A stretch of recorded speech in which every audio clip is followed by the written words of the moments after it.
Arthritis is something that is afflicting many people today. It's inflammation of the joints. There is rheumatoid arthritis, and it's probably a little bit more serious. And there's also osteoarthritis and arthritis. Also, a similar condition, which probably afflicts men mostly, is gout. So what I'd like to look at in this presentation is what's the cause of arthritis. So remember Newton's third law of motion, that to every action there is an equal and an opposite reaction. In other words, there is always a cause, and many are sick today through ignorance. That's why I like to go by Ellen White's, in her little book Ministry of Healing, one of my first books, page 127, she says the only hope of better things is the education of people in the right principles. Many are sick through ignorance, and so what I'd like to do is I'd like to show you what some of the causes are and how you can get a turnaround in arthritis, whether it be osteo, rheumatoid arthritis, and also gout. And that's the good news. There can be a turnaround, and we've seen many conquer these things. Arthritis thrives in a very acid environment. So an acid environment in the body is one of the #1 causes of arthritis. Now, you can go back to look. Old injuries is often where arthritis can manifest itself, and there can be different factors there. There can be an inherited factor. There can be a factor of injury to that area, which makes it a little bit more susceptible. There can be an acid environment. Often a breaking of these laws, as Ellen White says, that disease is an effort of nature to free the system from conditions that arise because of a violation of the laws of health. And many people don't realize that. So I'd like to go through how a breaking of these laws could be a big contributing factor in arthritis we're seeing today. And I'd like to show you how restoring adherence to these laws can bring about a conquering of arthritis. So we're going to first of all look at pure air, and we've looked at this a few times. We're going to go to the cell where the glucose goes in. It goes through a 20-step pathway, and the 20-step pathway gives us 2 units of energy. It's the glycolytic pathway. The end result of the 20-step pathway is a chemical form of glucose called pyruvate. And pyruvate, as the chemical form of glucose, gets fed into the powerhouse, called the powerhouse because this 8-step pathway delivers to us 36 units of energy. This is the mitochondria, and inside that little pathway's called the Krebs cycle because of Sir Ernest Krebs that first discovered it and named it.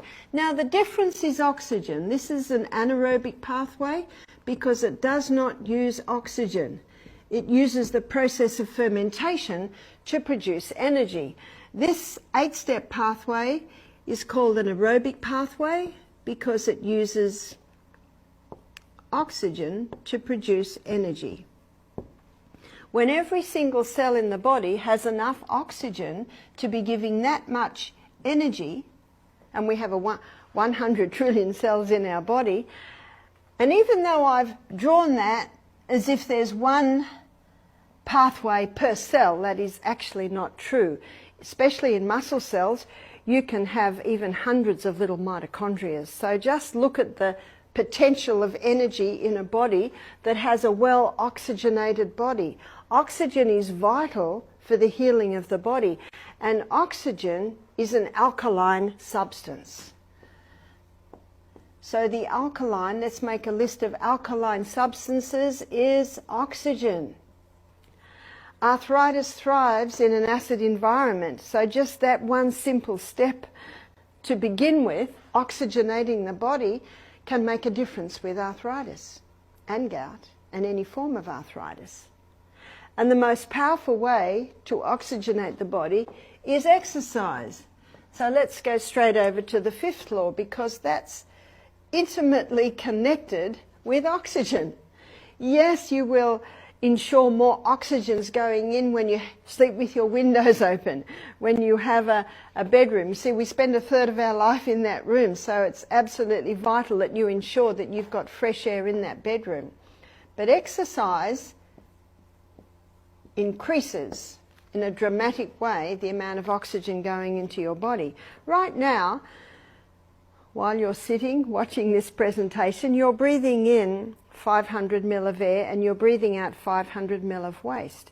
But when you're exercising, especially to the point of breathing very, very deeply, you're breathing in 3,600 ml of air and breathing out 3,600 ml of waste. So exercise increases the oxygen and in that way can alkalize the tissues. And what exercise does is it moves blood. We've looked at blood a few times this week. Remember what blood contains? It carries the oxygen. What blood does is carry the water.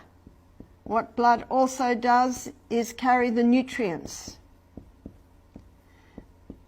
And this is what every single cell in the body needs to be able to not only function but also to heal. Blood also carries away waste. Carries away the waste. So if you can increase the blood supply to any part of the body that's not working, arthritic joints, arthritic toes, arthritic joints anywhere in the body, if you can increase blood to that area, you will increase healing in that area.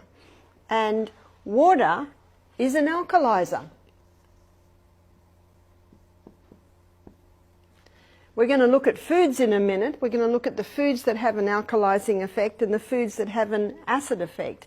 And waste is acid. So getting blood into the joints of an arthritic or a gout person, you're immediately bringing in two powerful alkalizers, which is the oxygen and the water. And you're carrying away one of the biggest acidic forming substances, which is waste. Every body fluid in our body should be alkaline, and it is, except for the stomach. That should be acid because we need the acid to break down our food. That's how protein breaks down, under the effect of the acid enzymes in the stomach. It denatures the protein or breaks it down to smaller particles. So your stomach should be acid and everything else alkaline, but the waste as it comes out, all your body's waste, has an acid effect. So moving blood into the area is vital in the recovery of arthritis.